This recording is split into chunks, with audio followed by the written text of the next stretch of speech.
바쁜 일정 속 임상을 업그레이드하는 30분 덴티움 먼데이 세미나. 안녕하세요. 중앙보건병원 치주과에서 근무하고 있는 송영우라고 합니다. 오늘 2026년 덴티움 먼데이 세미나를 맞이해서 제가 준비한 내용은 오스테온 지노 콜라겐을 이용한 스트레스 프리 GBR이라는 내용의 이야기입니다. 제노 콜라겐은 일단 콜라겐이 함유된 그 GBR에 사용할 수 있는 고리식제인데요. 이 고리식제를 이용해서 조금 스트레스를 덜 받고 선생님들이 GBR을 할 수 있는 방법이 무엇이 있을지에 대해서 좀 나눠 보려고 하고요. 저뿐만 아니라 술자들뿐만 아니라 환자분들도 조금 덜 힘든 과정을 통해서 치료를 받을 수 있는 방법이기에 한번 선생님들께 이야기를 좀 드려보도록 하겠습니다. GBR은 잘 아시다시피 굉장히 오랜 시간 동안 그 근거가 정립되어 온 치료고요. 그리고 여러 연구자들의 어떤 발표에 의해서 굉장히 높은 성공률을 보인다고 알려져 있습니다. 90% 이상의 성공률이라고 되어 있는데 사실 90이라는 숫자에 집중을 하면 굉장히 높은 숫자라고 생각할 수 있고 또 뭐 10명 중에 9명이나 성공한다고 생각할 수 있는데 역으로 생각해 본다면 10명 중에 1명 정도는 선생님들이 원하는 결과가 나오지 않을 수 있다는 걸 의미를 하죠. 굉장히 적은 숫자가 아니고요. 그렇다면 어떻게 하면은 이 10명 중에 1명이라도 다 성공시킬 수 있지 않을까, 1명까지도 다 성공시킬 수 있을까라는 생각을 하실 수 있는데 그런 측면에서 가장 중요한 건 바로 원칙을 지키는 거라고 할 수 있겠습니다. 홈레이 왕 선생님이 본인의 제자인 보야 패티 선생님하고 2006년에 패스 프린시플이라는 걸 발표를 했고요. 아마 이걸 보고 계신 거의 대부분의 선생님들은 알고 계신 원칙들일 겁니다. 이 네 가지 원칙, 1차 봉합이 중요하다는 거, 환자 본연의 엔지오제네시스, 즉 혈류를 활용해야 한다는 거, 우리가 공간을 잘 유지해야 한다는 것과 우리가 공간 안에 넣어놓은 이식제들과 상처 부위가 잘 유지되어야 한다는 것, 이 네 가지의 원칙인데요. 이 네 가지 중에서 사실 엔지오제네시스는 술자가 어떤 특정 방법을 통해서 만들어내는 건 거의 불가능하고 사실 환자 본연에 가지고 있는 그 혈류를 우리가 활용해야 되는 부분이 큽니다. 그러나 나머지 세 가지 같은 경우는 술자의 어떤 테크닉과 적절하게 잘 시행됐을 때 얻어질 수 있는 원칙들이고요. 이것들을 다 같이 종합해 보면 사실은 어디까지나 그 플랩 하방에 그리고 고리식제를 넣어놓은 그 공간에 넣어놓은 여러 가지 물질들과 그 다음에 그것들이 나아가는 과정 중에서 그 우리가 운드라고 하죠.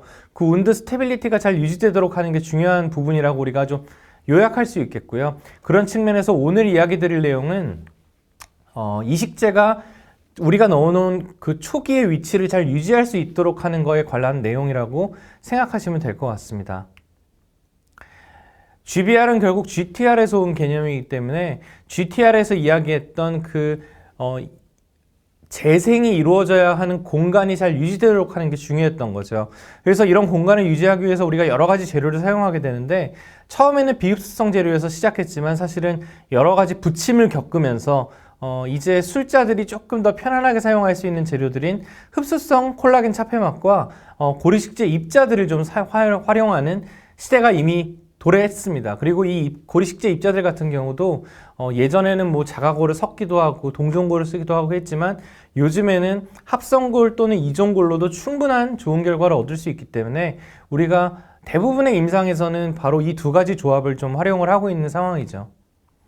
그랬을 때 사실은 굉장히 생적 합성이 높고 오랜 시간 동안 잘 유지될 경우에 신생골로의 전환이 충분히 잘 이루어진다는 결과를 얻고 있어서 그러한 이점들을 통해 우리가 이 재료들을 선택하고 있지만 이 재료들이 가지는 한계점들도 분명히 있고요. 여러 가지 한계점들 중에 오늘 제가 집중할 부분은 바로 이 고리식제의 이탈 가능성입니다.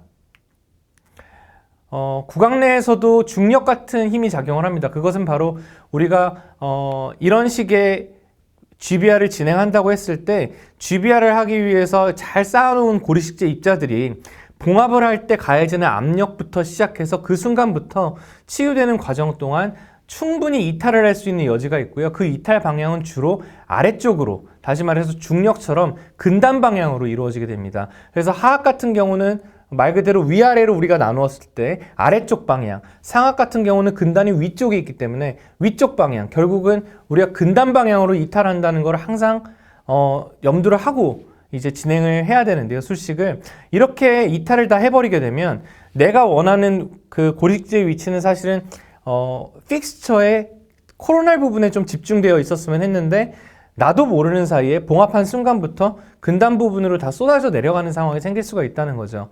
이런 것들은 사실은 우리가 머릿속으로만 생각한 개념이 아니라 실제로 실험을 통해서도 입증이 된 바가 있는데 쥐리 그룹에서 돼지뼈를 가지고 실험을 했습니다. 그리고 이때 사용한 사실 디펙트의 형태는 박스형 디펙트라서 웬간해서는 이탈을 하지 않을 수 있는 디펙트거든요. 근데 여기에 몇 가지 상황을 좀 연출을 했었고 첫 번째는 이탈할 이유가 없는 블록형 고리식재를 넣었고요.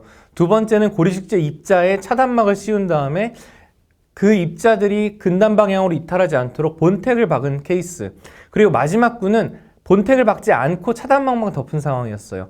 그리고 봉합을 하기 전과 봉합을 한 직후에 CT를 찍어서 얼마나 이탈을 했는지를 봤는데 결과를 요약해드리자면 파티클을 썼지만 핀으로 고정한 경우가 블록하고 똑같은 효과를 보였고요. 하지만 파티클을 이식하고 차단막을 덮은 다음에 본택 같은 그런 어떤 고정체로 이식제의 위치 이탈을 막지 않았던 경우는 많은 부분들이 근단 방향으로 흘러내린 것으로 확인이 되었습니다. 결국은 이러한 것들은 우리가 편하게 사용하려고 했던 흡수성 차단막과 고리식재 입자를 썼을 때 어떤 특정한 고정을 하지 않으면은 원치 않는 방향으로 이탈이 일어날 수 있다는 것을 우리가 의미를 하고요. 그렇다면은 이렇게 핀으로 고정을 해주면 좋겠지만 사실은 항상 핀을 구비한 것이 아니기 때문에 핀을 구비하지 않은 상태라면 선생님들 병원에 수처를 통해서 여기 얼반 선생님이 이야기한 매트리스를 좀 활용을 해서 매트리스 수처를 활용을 해서 멤브레인을 스테빌라이징 시키는 수처를 활용하는 방법도 있겠죠. 이런 식으로 우리가 디펙트가 있고 여기다가 우리가 다 이식제를 넣고 나서 그 릴리징 인시저를 한 이후에 페리오스티움 부분에 이제 수처를 통해서 멤브레인을 고정시키는 건데 이런 식으로 고정을 하게 되면 멤브레인 하방에 있는 고리식재들이 우리가 원하지 않는 방향으로 이탈하는 걸 막을 수가 있게 되는 거죠. 근데 사실은 이러한 방법들이 일단 본택부터 사야 되네. 그리고 본택을 박는데 또 어떤 환자분이 좀 겪는 좀 불편함이 있을 수도 있고 본택도 일종의 흡수되지 않는 금속 물질인데 이거를 안쪽에 계속 두고 있어도 되나? 그럼 나중에 이거를 빼기 위해서 또 플랩을 열어야 되네? 그러면 이제 봉합을 좀 해봐야겠다 했는데 봉합은 생각보다 쉽지가 않고 이게 또 시간도 오래 걸리고 복잡하죠. 스트레스 받으실 수가 있죠. 그렇기 때문에 사실은 이런 것들을 좀 다 생략할 수 있는 방법이 없을까라는 거를 저희뿐만 아니라 다른 나라의 어떤 연구자들도 다 고민을 해왔던 것 같고요. 그렇다 보니까 약 10여 년 전부터 개발되기 시작한 이런 콜라겐이 함유된 소프트 타입의 블록을 활용해서 이 소프트 타입의 블록은 입자들이 콜라겐에 의해서 다 뭉쳐져 있기 때문에 각설탕처럼 우리가 각설탕을 이렇게 집었을 때 그냥 이렇게 젓가락 같은 걸로 집기만 해도 입자들이 흩어지지 않는 것처럼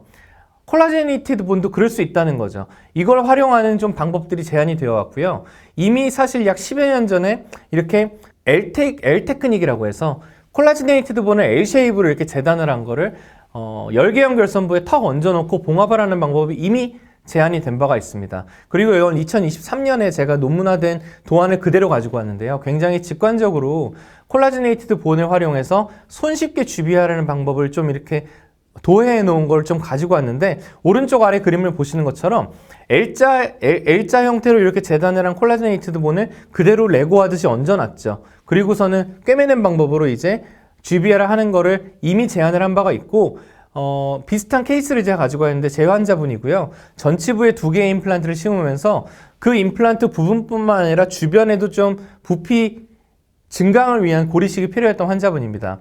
그래서 이렇게 플랩을 열기 전 모습이고 제가 이제 버칼 쪽에 플랩을 좀 많이, 그러니까 버칼 쪽에 이제 GBR을 해야 됐기 때문에 링구얼라이즈드 인시전을 하고는 플랩을 열었고요.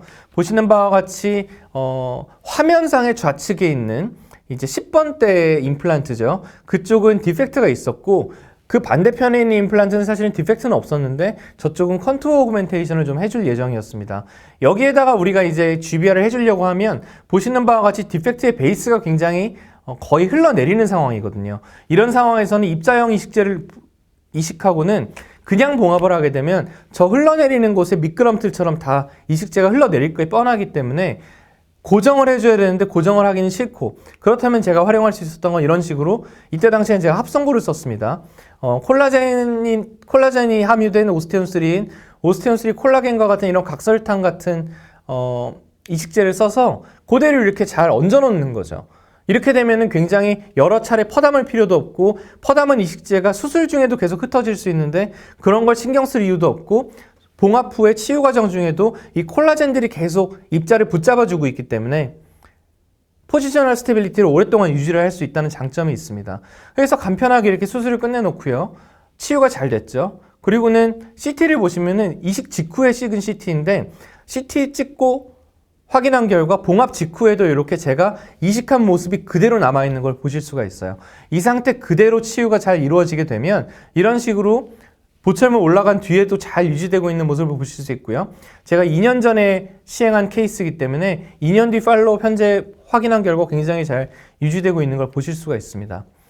콜라지네이티드 본이 도대체 그렇다면 인체 내에 들어가서 어떤 식으로 치유가 되는지에 대한 실험을 저희가 진행을 한 바가 있습니다. 이때는 토끼 상악동 모델을 활용해서 우리가 뼈 이식을 진행을 했었는데, 이때도 사용했던 뼈는 이때 당시에는 이제 오스테온 제노콜라겐이 개발이 되기 전이었기 때문에 오스테온 3 콜라겐을 활용을 했고요. 확인을 해봤더니 얼리 스테이지입니다. 얼리 스테이지에서는 콜라겐이 어떤 역할을 하냐, 바깥에서는 콜라겐으로서 이제 붙잡고 있었던, 입자를 붙잡고 있었던 역할을 했다면 인체 내에 들어가는 순간 이 콜라겐이 녹아버리는 것이 아니라 파이브러스 티슈, 인체가 가지고 있는 본연의 파이브러스 티슈로 바뀌게 되는데, 파이브러스 티슈에 의해서 입자들이 붙잡혀 있고 그 파이브러스 티슈에는 혈관이 포함되어 있습니다. 우리 인체 내의 모든 오스테오제닉 팩터는 혈류로부터 오는 게 거의 대부분이기 때문에 이 혈류로부터 결국은 오스테오제닉 팩터를 계속 공급받고 있는 거죠. 결국은 입자들을 붙잡으면서 부피를 유지하는 것 플러스 그 다량의 오스테오제닉 팩터를 입자 사이사이로 뿌려주는 역할을 한다는 걸 확인을 했고요. 시간이 더 흐르게 되면 그 섬유성 조직으로 이루어져 있던 부분들이 골화가 진행이 되면서 입자와 입자 사이에 신생골이 쫙 가득 차게 되는 거죠. 부피는 그대로 유지하면서 결국은 그 부피를 유지하고 있었던 콜라겐 파트가 섬유성 조직으로 갔다가 섬유성 조직은 신생골로 바뀌게 되는 현상이 나타나게 됩니다. 그래서 결론적으로 우측에 있는 조직 사진은 입자형 고리식제를 사용한 건데, 입자형 고리식제에서 나타났던 그런 부피의 약간 감소가 콜라제네이티드 본에서는 나타나지 않았던 결과를 볼 수 있었고요. 결국 이런 것들이 입자를 붙잡아주고 있었던 그 콜라겐이 인체 내에서는 신생골을 잘 촉진시킬 수 있는, 그리고 또 부피를 잘 유지시킬 수 있는 일을 할 수 있다는 걸 볼 수 있었던 실험이었습니다. 비슷한 것들의 결과가 보니까, 이거는 제가 제노스 홈페이지에서 갖고 온 이제 그림인데요. 이건 오스테오제노 콜라겐이고, 오스테오제는 콜라겐 같은 경우도 초기와 후기에 비슷한 양상의 치유를 볼 수 있었다는 걸 볼 수가 있었죠.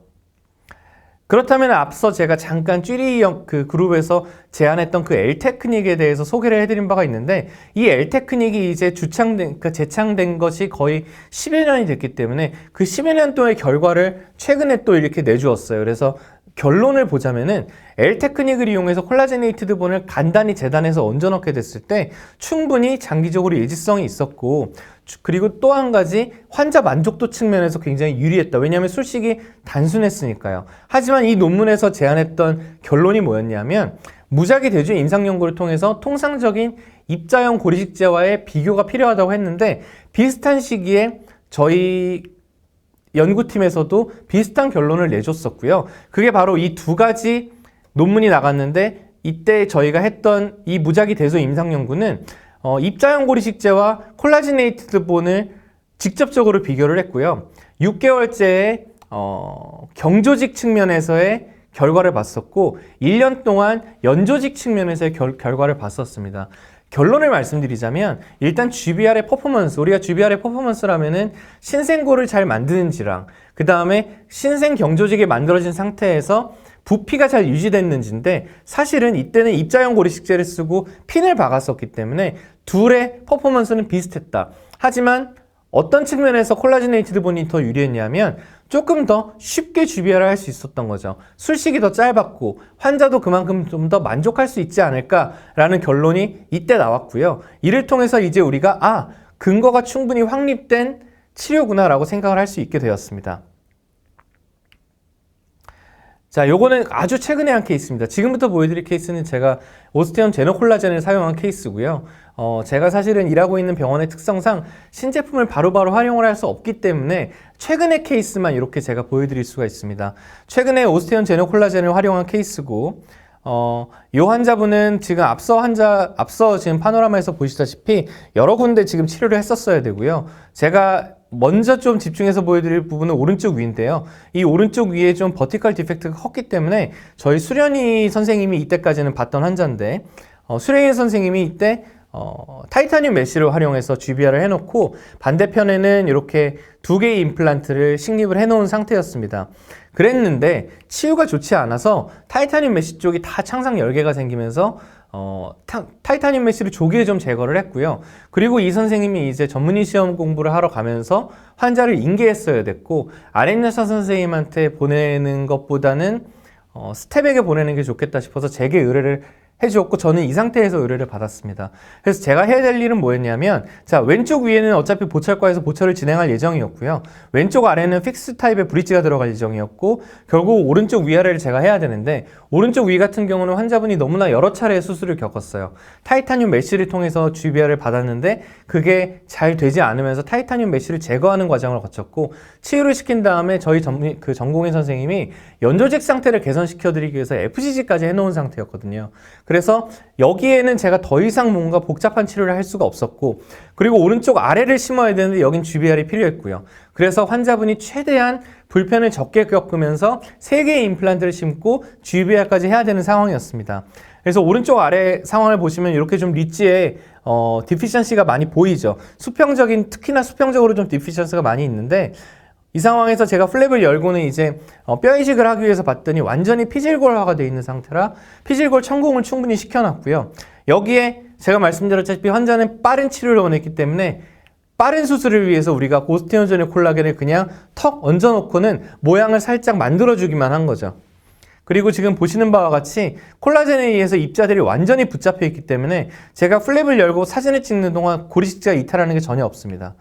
그리고 이제 단순하게 봉합을 그냥 해놓고 차단막 물론 덮었고, 사진을 보시면 제가 위쪽에는 앞에 선생님이 잘 해놓은 그 버티컬 어그멘테이션의 현재까지의 결과에 최대한 맞춰서 임플란트를 심어드렸고, 밑에는 이상적인 높이로 임플란트를 심고 뼈 이식까지 잘 마무리를 해놓은 상태죠. 한 달째 체크까지 제가 한 상태고요. 지금 시점으로부터 한 달째 결과를 보시면은 디피션시가 완전히 회복된 걸 보실 수가 있고, 그리고 치유가 굉장히 우수합니다. 우수하고 요 정도의 연조직 치유라면 제가 향후 한 2, 3개월 뒤에 세컨 서저리를 위해서 저 같으면 이 환자분 같은 경우에 이제 APF를 동반하면서 세컨 서저리를 할 텐데, APF를 할 때 골막을 노출시키게, 그러니까 골막이 덮인 상태에서 파셜 티크니스 플랩을 열면 간접적으로 경조직 재생이 어느 정도 되는지 볼 수 있는데, 아마 굉장히 잘 되어 있는 상태로 되어 있지 않을까라고 생각을 합니다. 또 다른 케이스는 이 환자분은 이제 오른쪽 위에 재건을 좀 해야 되는 케이스였고요. 일단은 병이들은 요 임플란트는 제거를 하기로 했고, 뒤에 7번 자리를 심으면서 5번은 약간 페리오돈탈 측면에서 퀘스처너블한 상태였기 때문에 전략적으로 5번을 발치하고 발치 후 즉시 식립을 계획했던 케이스입니다. 자, 저희 병원의 환자분들은 거의 다 막 80세, 90세 환자분들이기 때문에 한 번에 여러 가지 술식을 하는 것도 중요하긴 한데, 그 여러 가지 술식을 하는 그 시간이 굉장히 짧은 게 중요합니다. 그런 측면에서 콜라제네이티드 본이 굉장히 도움을 많이 주죠. 그래서 여기 지금 술전 상태고요. 그래서 제가 먼저 임플란트랑 앞에 그 5번을 발치를 했습니다. 그리고 플랩을 열었을 때 보시면은 디펙트가 이미 있죠. 그래서 이쪽에 이제 임플란트를 심어 놓고 저 7번 부분의 디센스 디펙트와 여기 6번 부분에 이렇게 꺼져 있는 이런 경조직을 오스테온 제노콜라겐으로 이렇게 다 회복을 해줍니다. 아주 간단하게 그냥 재단해서 얹어놓고 끝나는 거죠. 그리고는 콜라겐 그래프트를 덮고 앞쪽에 5번 발치 후 즉시 식립을 했던 부분은 트랜스뮤코자 힐링을 시킬 거기 때문에 이렇게 콜라겐 멤브레인에다가 구멍을 뚫어서 이렇게 봉합을 하게 되고요. 그리고 보시면은 잘 식립이 되었고, 이쪽도 지금 오른쪽 위에 7번 부분과 6번 부분에도 이식제가 잘 위치하고 있는 걸 보실 수가 있죠. 이런 식으로 CT를 찍었을 때도요, 7번 부분 버칼에 넣어 놓은 거, 저 아무런 고정을 하지 않았는데 제가 넣어 놓은 위치에 잘 유지되고 있는 걸 보실 수가 있죠. 그리고선 이 환자분은 이제 스티치 아웃까지 제가 본 상태인데, 스티치 아웃 때 보시면 이미 치유가 굉장히 거의 다 되어가고 있는 걸 보실 수가 있습니다. 치유가 빠르다는 거는 그만큼 경조직에 제가 넣어놓은 이식제들이 이탈이 없기 때문에 연조직 밑에 움직이는 그 어떤 물체, 임플란트가 됐든 움직이는 고리식제가 있든 하게 되면은 상부의 연조직의 치유가 굉장히 불량하거든요. 연조직의 치유가 좋다는 거는 그 하방에 넣어놓은 이식제들이 굉장히 움직이지 않고 제 위치에 있을 가능성이 높다는 걸 의미를 합니다. 자, 이 케이스는 제가 아주 최근에 한 케이스고요. 이때부터는 제가 콜라겐 그래프트까지 좀 활용을 하기 시작한 케이스입니다. 차단막으로 콜라겐 그래프트를 요즘에 좀 즐겨 쓰고 있는데요. 보시면은 이렇게 약간의 디프레션이 수평적으로 있죠.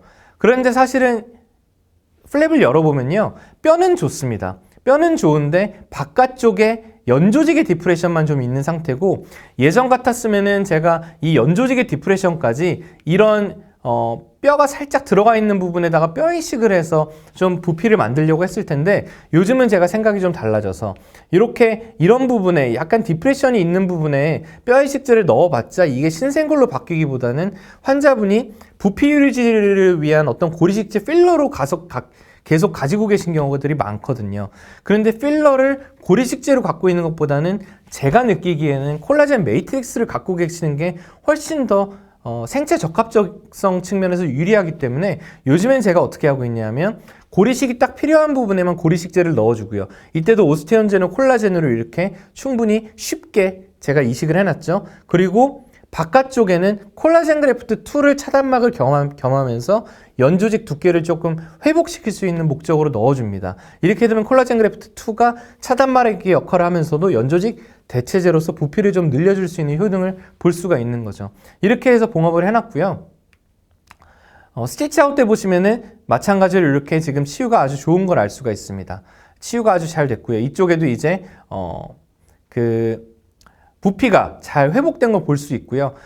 경험상 이런 부피가 시간이 흐르면서 꺼지는 경우는 아직까지는 제가 보지는 못했는데 굉장히 잘 유지가 되는 경우들이 많습니다. 그리고 위쪽에 이제 약간의 치유가 슬러핑 되는 것처럼 느껴질 수 있는데, 사실은 이거는요, 힐링 어버트먼트 주변에 제가 트랜스뮤코자 힐링을 시켰기 때문에 이쪽은 아무래도 지금 완전한 1차 봉합이 아니거든요. 그래서 대부분 트랜스뮤코자 힐링 때 이런 식으로 아물더라도 이거는 2차 치유가 굉장히 페이버러블하게 진행되고 있는 거라고 생각하셔도 될 것 같습니다.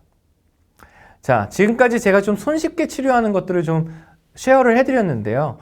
이런 것들이 사실은 굉장히 이거 굉장히 좋은데, 아주 편리한데 내일부터 당장 써야지라고 생각하겠지만 무조건 좋은 건 항상 없거든요. 그래서 우리가 약도 잘못 사용하면 독이 될 수 있다고 하는데, 마찬가지로 이런 콜라겐 그래프트도 잘못 사용하시면 독이 될 수도 있습니다. 두 가지 측면에서 조금 기억하셔야 될 게 있는데, 첫 번째는요, 이 콜라겐 그래프트, 오스테온제네 콜라겐이나 오스테온 3 콜라겐이나 콜라제네이티드 본 그래프트가 가지고 있는 물성을 이해하셔야 됩니다.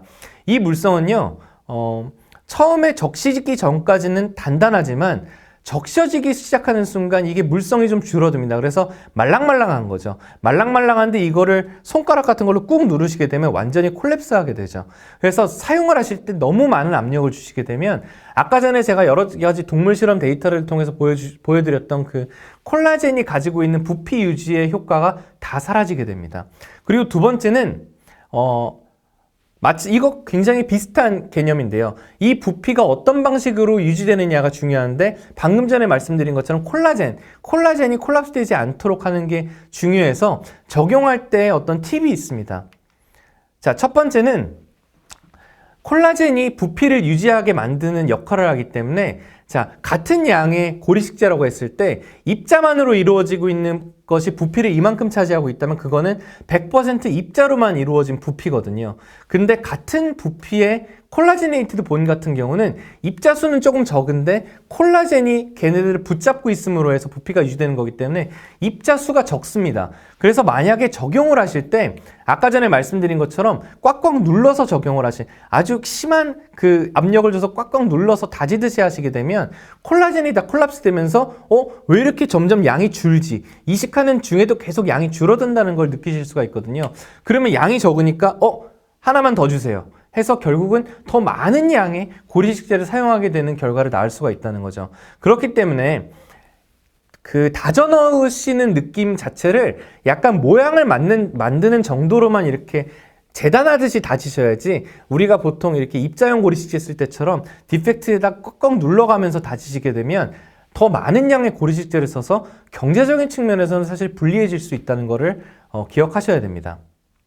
그래서 너무 꾹꾹 다지시는 건 좀 지양하셔야 되고요. 그리고 압력을 받게 되면 치유 과정 중에 부피가 줄어들 수 있기 때문에 압력을 심하게 받을 수 있는 환경에서는 사용하시지 않는 편이 낫습니다. 예를 들어서 전악 임플란트를 심으셨고 그런 환자분들은 필연적으로 식사 목적의 템덴처를 사용하셔야 되잖아요.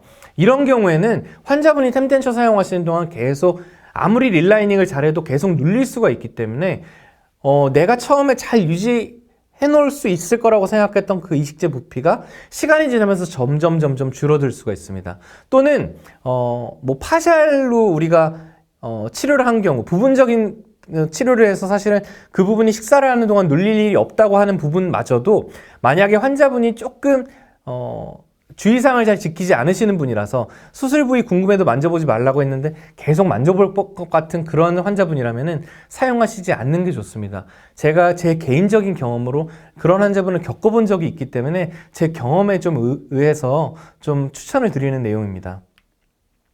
비추입니다, 이런 경우는.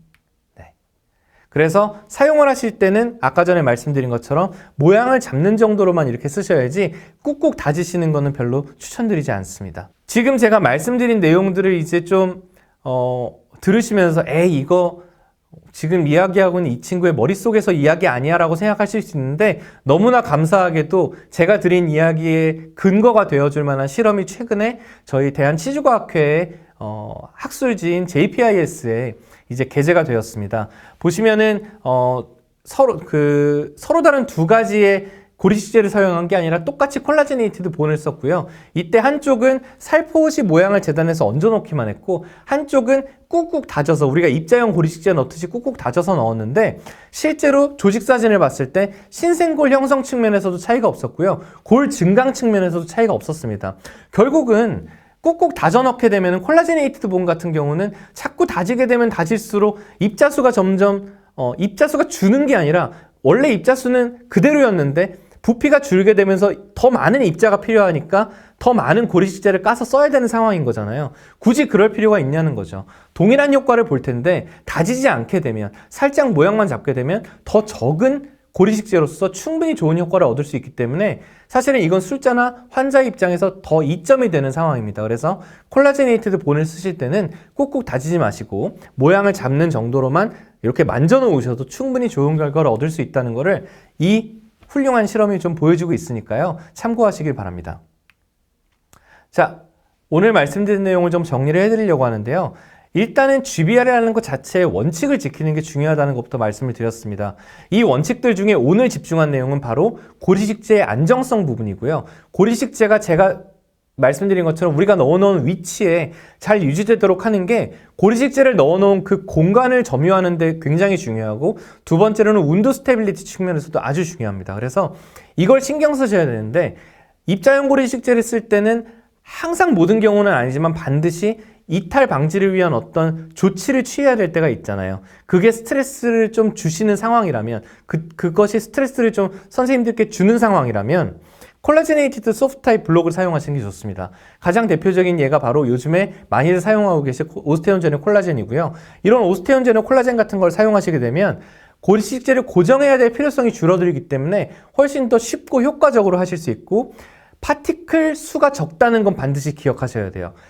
그 파티클 수가 적은 이유는 콜라젠이 차지하고 있는 부피가 있기 때문인데, 이걸 확실히 기억하고 계셔야 사용하시는 걸 적절한 방법으로 사용하셔서 좋은 결과를 얻으실 수 있고, 그 적절한 방법이 바로 적용하는 동안 그리고 수술 후에 그 부분이 압력을 많이 받지 않도록 하는 게 중요하다는 점 강조하면서 오늘 드릴 말씀을 마무리하도록 하겠습니다. 경청해 주셔서 감사합니다.